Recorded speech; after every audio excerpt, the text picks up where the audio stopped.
आश्विन मास के पश्चात कार्तिक मास प्रारंभ हो जाता है और कार्तिक मास को सभी मासों में सबसे उत्तम मास माना जाता है। वैसे तो भगवान विष्णु को सभी मास अत्यंत प्रिय हैं, लेकिन कार्तिक का महीना भगवान विष्णु को अत्यंत प्रिय है क्योंकि कार्तिक का महीना राधा रानी को समर्पित है।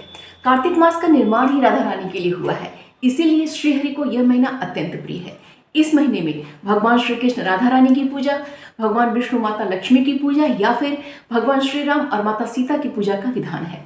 यह महीना इतना ज़्यादा महत्वपूर्ण है कि इस महीने में हम जो भी व्रत करते हैं, जो भी पूजा पाठ करते हैं, जो भी दान हम करते हैं, मंत्रों का पाठ हम करते हैं, उन सभी का जो लाभ हमें अनंत गुना बढ़ के प्राप्त होता है। नमस्कार दोस्तों, मैं पूनम पांडे आप सभी लोगों का शक्ति कुंज चैनल पे बहुत बहुत स्वागत करती हूँ। आज इस वीडियो में हम बात करेंगे कि कार्तिक का महीना कब प्रारंभ हो रहा है और कब समाप्त हो रहा है। और वैसे तो कार्तिक महीने में बहुत सारे नियम हैं, लेकिन कार्तिक महीने की आज मैं आपको वो 5 महत्वपूर्ण नियम बताऊंगी जिनका हम सभी को पालन करना चाहिए और वो नियम बहुत ही महत्वपूर्ण होते हैं। तो यह वीडियो आप सभी के लिए बहुत ही उपयोगी है, इसलिए इस वीडियो को बिना स्किप के पूरी देखिएगा। तो चलिए शुरू करते हैं आगे का वीडियो। 2023 कार्तिक मास का प्रारंभ 29 अक्टूबर दिन रविवार से प्रारंभ हो रहा है और 27 नवंबर दिन सोमवार को समाप्त हो रहा है। कार्तिक मास को दामोदर मास भी कहा जाता है क्योंकि इसी महीने में माता यशोदा ने बाल गोपाल श्री कृष्ण को रस्सियों के सहारे उखल से बांधा था। यह एक भक्त और एक ईश्वर के समर्पण की अद्भुत कथा है। वह संसार को चलाने वाले अपने भगवान श्री कृष्ण माता यशोदा के प्रेम के बंधन में ऐसे बंधे कि उन्होंने रस्सियों से बंधना स्वीकार किया था। इस महीने में दामोदर कथा का श्रवण करना बहुत ही ज्यादा लाभकारी होता है, इसीलिए इस महीने को दामोदर मास भी कहा जाता है। आइए बात करते हैं कार्तिक मास के पहले महत्वपूर्ण नियम के बारे में।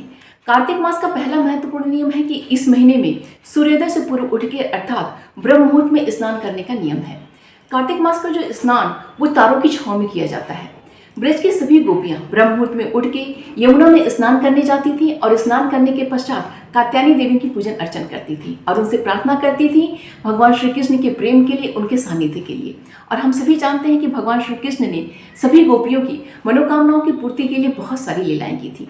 अगर आप कार्तिक मास के स्नान का नियम लेना चाहते हैं तो आपको आश्विन मास की पूर्णिमा से वो अपना स्नान प्रारंभ करना होगा और कार्तिक मास की पूर्णिमा पे अपना स्नान अपना समाप्त करना होगा, क्योंकि कार्तिक मास का जो स्नान करने का नियम होता है वो आश्विन की पूर्णिमा से प्रारंभ होकर कार्तिक मास की पूर्णिमा पे समाप्त होता है।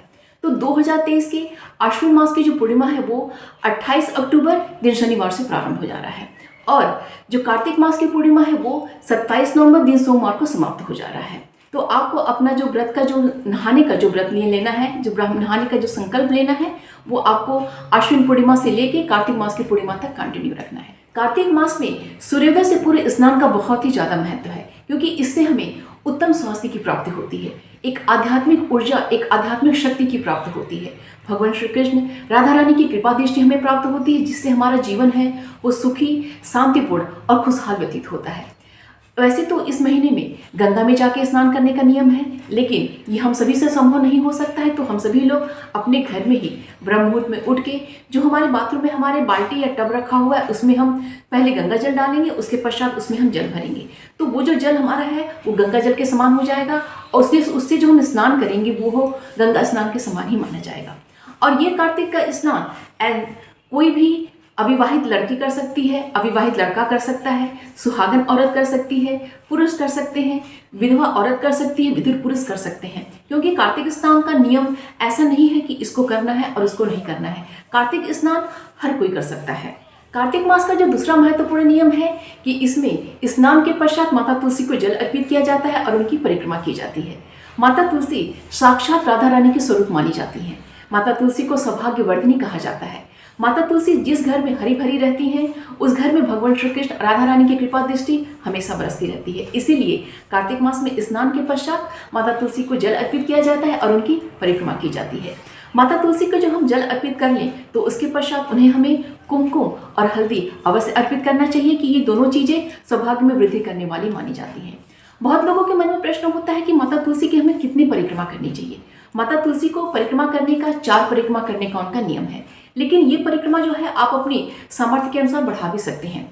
आप 7 परिक्रमा भी कर सकते हैं, आप 11 परिक्रमा, 21 परिक्रमा, 51 परिक्रमा, आप या फिर 108 परिक्रमा भी आप कर सकते हैं। ये आपके सामर्थ्य के ऊपर डिपेंड करता है, लेकिन 4 परिक्रमा उनके करने का नियम होता है। और परिक्रमा कभी भी चुपचाप नहीं करना चाहिए, हमेशा मंत्रों को बोलते हुए करना चाहिए। और मंत्र हम कौन सा बोल सकते हैं? ओम नमो भगवते वासुदेवाय, इस मंत्र को बोलते हुए हम परिक्रमा कर सकते हैं, या फिर हरे कृष्ण महामंत्र को बोलते हुए परिक्रमा कर सकते हैं, जो कि हरे कृष्ण कृष्ण कृष्ण हरे हरे, हरे राम राम राम हरे हरे, इस मंत्र को बोलते हुए हम परिक्रमा कर सकते हैं। या फिर कृष्णाय वासुदेवाय हरे परमात्मने प्रणतः क्लेशनाशाय गोविंदाय नमो नमः, इस मंत्र को बोलते हुए हम परिक्रमा कर सकते हैं। या फिर वृंदाय तुलसी देव्ये प्रियाय केशवस्य च कृष्ण भक्ति प्रदे देवी सत्यवत्तै नमो नमः, इस मंत्र को बोलते हुए भी हम परिक्रमा कर सकते हैं। अगर आपको संस्कृत आपकी कमजोर है, आप संस्कृत नहीं बोल सकते हैं, मंत्रों को नहीं उच्चारण कर सकते हैं सही ढंग से, तो फिर आप कुछ मत बोलिए, केवल तुलसा महारानी नमो नमो हर की पटरानी नमो नमो, तुलसा महारानी नमो नमः हर की पटरानी नमो नमः, इस मंत्र को बोलते हुए आप माता तुलसी की परिक्रमा कीजिए। लेकिन बिना मंत्रों के या बिना कुछ बोलते हुए उनकी परिक्रमा नहीं कीजिएगा। उनकी परिक्रमा करने से हमारे जो पापों का क्षय होता है और हमारे सौभाग्य में वृद्धि होती है। इसीलिए माता तुलसी की परिक्रमा का बहुत ही ज़्यादा महत्वपूर्ण उनको माना जाता है और बहुत ही ज़्यादा वो सौभाग्यशाली माना जाता है। कार्तिक मास में माता तुलसी भगवान श्री कृष्ण की प्राप्ति के लिए आश्विन मास की पूर्णिमा से लेके एकादशी तक वो व्रत करती हैं, तो इसलिए उनको अन्न का भोग नहीं लगाया जाता है। तो उसमें आप इन दिनों में आप माता तुलसी को अन्न का भोग मत लगाइएगा। और जो देवउठनी एकादशी, जिसे हम हरि प्रबोधनी एकादशी भी कहते हैं, उस एकादशी के पश्चात आप उन्हें द्वादशी से लेकर पूर्णिमा तक आप उन्हें अन्न का भोग लगा सकते हैं। कार्तिक मास का तीसरा महत्वपूर्ण नियम है दीपदान का। कार्तिक मास में दीपदान का बहुत ही ज़्यादा महत्व है और इस दीपदान से हमें बहुत ही ज़्यादा लाभ प्राप्त होता है। और ये दीपदान सुबह और शाम दोनों समय किया जाता है। लेकिन इस दीपदान का हमें पूर्ण लाभ तभी प्राप्त होगा जब हम सूर्योदय से पूर्व उठ के स्नान करेंगे और हम दीपक प्रज्वलित करेंगे। और ये दीपक माता तुलसी के सामने प्रज्वलित किया जाता है। और जितने भी देव वृक्ष होते हैं, जैसे आंवले का वृक्ष, आपका केले का वृक्ष, पीपल का वृक्ष, समी का वृक्ष, इन सभी के सामने भी दीपक अर्पित करने का, उनके सामने दीपक जलाने का बहुत ही ज़्यादा महत्व है। अगर हमें पूर्ण लाभ लेना है दीपक का, तो हमें सूर्योदय से पूर्व हमें दीपक जलाना होगा और शाम में सूर्यास्त के पश्चात हमें दीपक जलाना होगा। दीपदान का कार्तिक मास में बहुत ही ज़्यादा महत्व है, इसलिए इस नियम को आप सभी लोग अवश्य अपनाइएगा। कार्तिक मास का चौथा महत्वपूर्ण नियम है कि इस महीने में हमें ज़्यादा से ज़्यादा मंत्रों का जाप करना चाहिए, ज़्यादा से ज़्यादा भगवत कीर्तन करना चाहिए।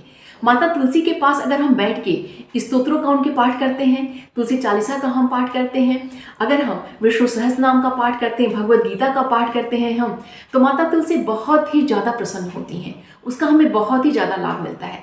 जैसे अधिक मास में हम चौराष्टक का पाठ करते हैं तो उसका हमें बहुत ज़्यादा लाभ मिलता है, वैसे ही कार्तिक मास में हम दामोदर अष्टक का अगर पाठ करते हैं तो उसका हमें बहुत ही ज़्यादा लाभ मिलता है। दामोदर अष्टक का कार्तिक मास में सुबह और शाम दोनों समय पाठ करना चाहिए। अगर दोनों समय संभव ना हो सके तो संध्या काल में आरती के समय दामोदर अष्टक का हमें अवश्य पाठ करना चाहिए। अगर तुलसी माता के पास हम बैठ के जो भी स्तोत्रों का, मंत्रों का, हम स्तुतियों का, कार्तिक महात्म्य जो होता है उसका हम पाठ करते हैं तो उसका हमें बहुत ही ज़्यादा लाभ मिलता है। कार्तिक मास का पांचवा महत्वपूर्ण नियम है दान का। कार्तिक मास में जो हम दान करते हैं वो बहुत ही ज़्यादा महत्वपूर्ण होते हैं। उससे हमारे पापों का क्षय होता है और हमारे पुण्य में वृद्धि होती है। माता लक्ष्मी की कृपा दृष्टि हमें प्राप्त होती है। इस महीने में हम अन्न का दान कर सकते हैं, ऊनी वस्त्रों का दान कर सकते हैं, हम तिल का दान कर सकते हैं, हम इस महीने हम आंवले का दान कर सकते हैं। इन सब दानों के अलावा हम इस महीने में आंवले के वृक्ष का दान और तुलसी के पौधे का दान भी हमें करना चाहिए। अपने घर में स्वयं आंवले का वृक्ष लगाना, तुलसी का पौधा लगाना और इन दोनों का दान करना बहुत ही ज़्यादा महत्वपूर्ण माना जाता है। तो इस महीने में जो भी हम दान पुण्य का करते हैं वो हमें बहुत ही ज़्यादा फलित होता है। तो ये थे कार्तिक मास के महत्वपूर्ण 5 नियम। इन नियमों के अलावा भी बहुत सारे लोग बहुत सारे नियमों का पालन करते हैं, जैसे भूमि पे शयन करना। जो भूमि पे शयन नहीं करते हैं वो तख्त पे, लकड़ी का जो तख्त होता है उस पे या फिर चौकी पे शयन करते हैं वो। और ब्रह्मचर्य का पालन करना, तामसिक चीज़ों का परित्याग करना, बादी चीज़ें जैसे बैंगन, मसूर, उड़द, इनका परित्याग करना। इस महीने में तिल के तेल का शरीर पे मालिश नहीं किया जाता है। आप नारियल के तेल का मालिश कर सकते हैं, लेकिन तिल के तेल का मालिश करना वर्जित माना जाता है। कार्तिक मास में बहुत सारे नियम हैं जिनका लोग पालन करते हैं। जो मैंने महत्वपूर्ण 5 नियम बताए हैं उनका आप सभी लोग अवश्य पालन कीजिए, क्योंकि अगर वो कार्तिक महीने के जो नियम आप अपनाते हैं, कार्तिक महीने में जो व्रत आप लेते हैं नियमों का, तो आप खुद एक अपने अंदर एक चेंज महसूस करेंगे, एक ऊर्जा का अनुभव करेंगे और भगवान श्री कृष्ण, राधा रानी की कृपा दृष्टि हमें अवश्य प्राप्त होती है। तो आप सभी से रिक्वेस्ट है कि उन महत्वपूर्ण 5 नियमों को आप अवश्य पालन कीजिए। उम्मीद करती हूँ कि यह वीडियो आप सभी के लिए बहुत ही उपयोगी साबित होगा। अगर आप सभी के लिए ये वीडियो जरा सा भी लाभप्रद है तो इस वीडियो को लाइक कीजिएगा और शेयर कीजिएगा अपने दोस्तों और रिश्तेदारों के संग। और जिन भी लोगों ने मेरा चैनल अभी तक सब्सक्राइब नहीं किया, प्लीज़ इसको सब्सक्राइब कर लीजिएगा। मिलते हैं अगले वीडियो में। अपना और अपनों का ख्याल रखिएगा। नमस्कार।